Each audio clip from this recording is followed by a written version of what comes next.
Fashion is inseparable from climate change.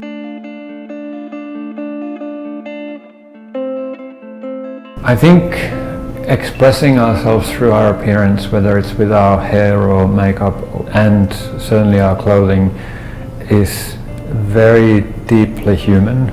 Part of the problem is that we now have very fleeting relationships with clothing. More than half of the clothing, it's about 60% of clothing, is discarded within the first year of purchase. So we don't hang on to our clothing for very long anymore. Textiles are a priority for sanitation, and they have been for a while. They make up 6% of the city's residential waste stream, which is a huge amount. That's 120 pounds per household per year on average of textiles thrown away, which adds up to 200,000 tons a year on average, and that's just the residential waste stream. Sanitation does these waste characterization studies every couple of years, and in that we keep finding that textiles are still there in this pretty significant quantity. I think that's part of the issue in New York, is that we're not really aware of what we're getting rid of, because we put it out on the curb, the trucks take it away, and then it disappears. It's one thing when you're doing something in your own apartment or your own home, and then you look at your whole building, your whole block, your whole borough, and then the city as a whole.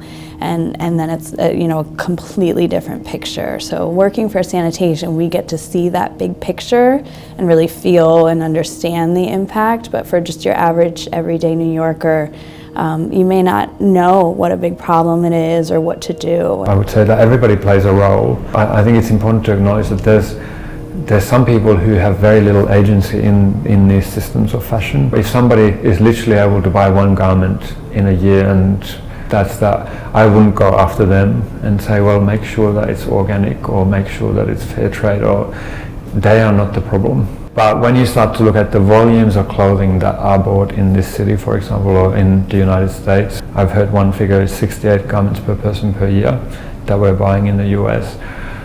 I don't think anyone needs that many garments to express an identity. Materials reuse it's an impactful way for everybody to engage in waste reduction. It's something that can communicate to people to residents that they play a role in the environmental impacts on the city. So clothing is something that we all wear. Clothing is probably also something that we've all thrown out at some point, obviously, as you can tell, because it's still 6% of the residential waste stream. So by buying secondhand and by donating your items instead of throwing them out when you're finished with them, you're not only more fully engaging with the item itself and thinking more carefully about what you bring into your home and what goes out of your home, but you also have a chance to think about where your item goes next, not the landfill. If we can really teach this lesson that clothing can be diverted from the landfill, I think that can be the moment that people start realizing that applies to everything that they own. Nothing really needs to be thrown out.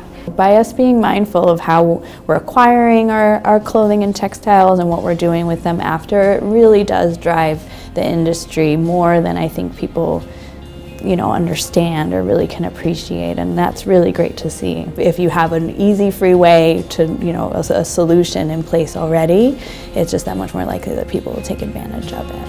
Unfortunately, there's no kind of simple solutions and simple answers.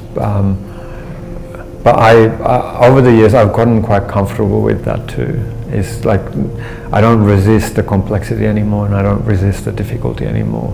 We might not have all the consumers on board, we might not have all the policymakers on board, but there is enough of us, and that I'm clear on.